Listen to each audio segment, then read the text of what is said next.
नमस्कार साथियों, मेरा नाम सागर तिवारी है और इस वीडियो में हिंदी पद्य साहित्य के इतिहास से संबंधित ये चौथा वीडियो है जिसमें 30 प्रश्नों के बारे में चर्चा करेंगे। और ये कक्षा 10 और कक्षा 12 दोनों कक्षाओं के लिए समान रूप से उपयोगी है। इससे पहले हिंदी गद्य साहित्य के इतिहास से संबंधित 4 वीडियो और पद्य साहित्य से संबंधित 3 वीडियो बना दिया गया है। उन सारे वीडियोज़ के लिंक इस वीडियो के डिस्क्रिप्शन बॉक्स में मिल जाएंगे। तो चलिए शुरू करते हैं। पहला प्रश्न है, रीतिकाल को श्रृंगार काल नाम दिया है, यानी कि किसने रीतिकाल को श्रृंगार काल नाम दिया है।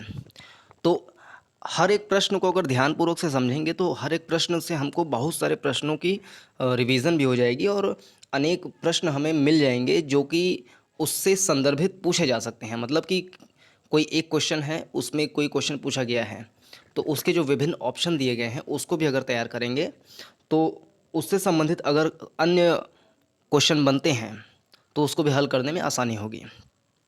तो इस प्रश्न में हम क्या क्या चीज़ सीख सकते हैं उसको देखते हैं। पहला तो ये कि रीतिकाल को श्रृंगार काल भी कहा जाता है। कभी कभी प्रश्न ऐसे भी पूछ लेता है कि श्रृंगार काल किस काल को कहा जाता है, तो रीतिकाल को श्रृंगार काल भी कहा जाता है।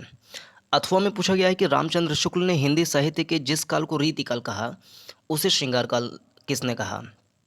इससे दूसरा तथ्य तैयार होता है कि रामचंद्र शुक्ल जी ने रीतिकाल नाम दिया है। हिंदी पद्य साहित्य के इतिहास में जो रीतिकाल है, रीतिकाल शब्द का प्रयोग रामचंद्र शुक्ल जी ने किया है, लेकिन उसी रीतिकाल को श्रृंगार काल किसने कहा है। तो इसका सही ऑप्शन आचार्य विश्वनाथ प्रसाद मिश्र हो जाएगा। अगला प्रश्न, रीतिकालीन कवि हैं, यानी कि कौन से कवि रीतिकाल के हैं। तो इसमें द्विजदेव सही हो जाएगा। इसके अलावा बिहारी लाल भी रीतिकालीन कवि हैं। अगर विद्यापति की बात करें तो इसमें लिखा हुआ है, सुविधा के लिए इसमें लिख भी दिया है, विद्यापति जी जो हैं वो आदिकाल के कवि हैं। इन्होंने कीर्तिलता नाम की रचना लिखी थी। अगला प्रश्न, रसिक प्रिय रचना किसकी है। तो रसिक प्रिय जो रचना है वो केशवदास जी की है और केशवदास जी जो हैं वो रीतिकाल के एक प्रमुख कवि हैं। अगला प्रश्न, रामचंद्र शुक्ल ने जिस काल को वीर गाथा काल कहा उसे आदिकाल किसने कहा। तो इससे एक तथ्य तैयार होता है कि रामचंद्र शुक्ल ने आदिकाल को वीर गाथा काल कहा है, लेकिन ये प्रश्न पूछ रहा है कि आदिकाल को आदिकाल शब्द किसने दिया है। तो डॉक्टर हजारी प्रसाद द्विवेदी इसमें सही आंसर हो जाएगा। अगला प्रश्न, आदिकाल का नाम अपभ्रंश काल नाम किसने दिया है। तो आदिकाल को अपभ्रंश काल चंद्रधर शर्मा गुलेरी जी ने दिया है। अगला प्रश्न, रीतिकालीन कवि हैं, यानी कि कौन से कवि रीतिकाल के। तो मती राम जो हैं ये रीतिकाल के कवि हैं। इसके अलावा जगनिक एक कवि हैं जिन्होंने परमाल दासों की रचना की थी और जगनिक जो हैं ये आदिकाल से संबंधित कवि हैं। विद्यापति भी आदिकाल के कवि हैं जिन्होंने पदावली, कीर्ति पताका और कीर्तिलता की रचना की थी। जगन्नाथ दास रत्नाकर इन्होंने उद्धव शतक की रचना की है।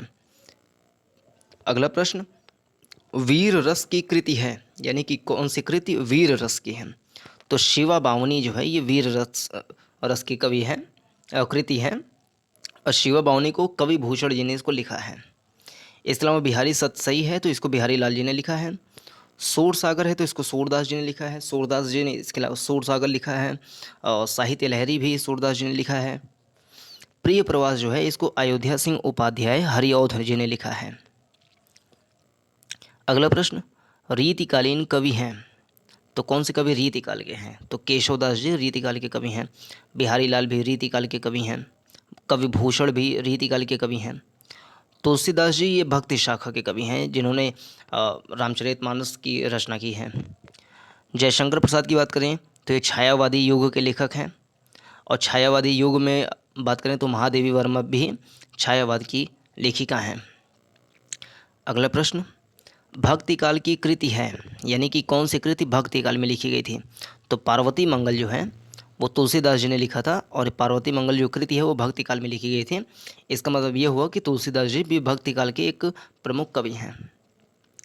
इसके अलावा साकेत की बात करें तो साकेत की रचना मैथिली शरण गुप्त जी ने की थी।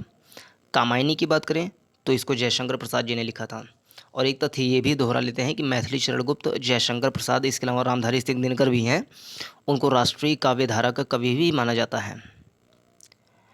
पृथ्वीराज रासो है, इसको किसने लिखा है? तो चंद्रबरदाई जी ने लिखा है, और चंद्रबरदाई जी जो है वो आदिकाल के प्रमुख कवि हैं। अगला प्रश्न, आधुनिक हिंदी काव्य का वैतालिक किसे कहा जाता है? तो भारतेंदु हरिश्चंद्र जी को आधुनिक हिंदी काव्य का वैतालिक कहा जाता है। अगला प्रश्न, भारतेंदु युग की रचना है, यानी कि कौन सी रचना भारतेंदु युग में लिखी गई? तो प्रेम माधुरी जो है इसको भारतेंदु युग में लिखी गई। इसके अलावा कामायनी, इसको जयशंकर प्रसाद जी ने लिखा है। युगवाड़ी, इसको सुमित्रा नंदन पंत जी ने लिखा है। अगला प्रश्न, जगन्नाथ दास रत्नाकर की कृति है, यानी कि कौन सी कृति? जगन्नाथ दास रत्नाकर ने लिखा है। तो उद्धव शतक को जगन्नाथ दास रत्नाकर जी ने लिखा है। इसके अलावा रस कलश, ये जो है इसको अयोध्या सिंह उपाध्याय हरिऔध जी ने लिखा है। अनामिका जो कृति है इसको सूर्यकांत त्रिपाठी निराला जी ने लिखा है। अगला प्रश्न, खड़ी बोली का प्रथम महाकाव्य कौन सा है? तो प्रिय प्रवास जो है ये खड़ी बोली का प्रथम महाकाव्य है। और प्रिय प्रवास किसने लिखा है? तो अयोध्या सिंह उपाध्याय हरिऔध जी ने लिखा है। इसके अलावा वैदेही वनवास किसने लिखा है? तो इसको भी अयोध्या सिंह उपाध्याय हरिऔध ने लिखा है। साकेत किसने लिखा है? तो मैथिली शरण गुप्त जी ने लिखा है। मैथिली शरण गुप्त जी ने पंचवटी की भी रचना की है।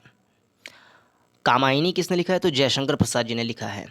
जयशंकर प्रसाद जी ने कामायनी, आंसू, झरना, लहर, ये चारों रचना जयशंकर प्रसाद जी की हैं, और जयशंकर जी छायावादी युग के लेखक हैं। अगला प्रश्न, सुमित्रा नंदन पंत की रचना नहीं है, यानी कि कौन सी रचना सुमित्रा नंदन पंत की नहीं है? तो अड़िमा जो है ये सुमित्रा नंदन पंत जी ने नहीं लिखा है। एक जगह नोट्स भी बना सकते हैं कि सुमित्रा नंदन पंत जी की रचनाएं कौन कौन सी हैं। तो उच्छ्वास, ग्राम्या, उत्तरा, ये सारी पंत जी की रचनाएं हैं। अगला प्रश्न, झरना के रचयिता हैं, तो झरना किसने लिखा है? तो जयशंकर प्रसाद जी ने लिखा है। इसके पहले भी बताया कि जयशंकर प्रसाद जी छायावाद युग के लेखक थे। इन्होंने कामायनी, आंसू, लहर, इसकी भी रचना की थी।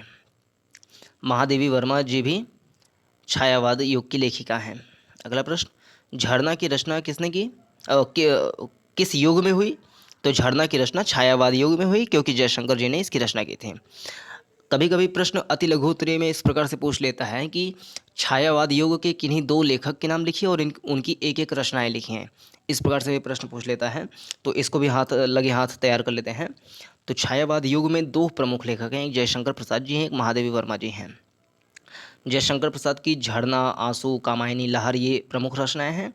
महादेवी वर्मा जी की निहार, नीरजा, संधिनी, ये लिखा हुआ है संधिनी, और सप्तपर्णा, ये चार जो प्रमुख रचनाएं हैं इसको महादेवी वर्मा जी ने लिखा है। अगला प्रश्न, छायावाद की मुख्य विशेषता क्या है? तो इसमें सही ऑप्शन हो जाएगा प्रकृति का सूक्ष्म चित्रण।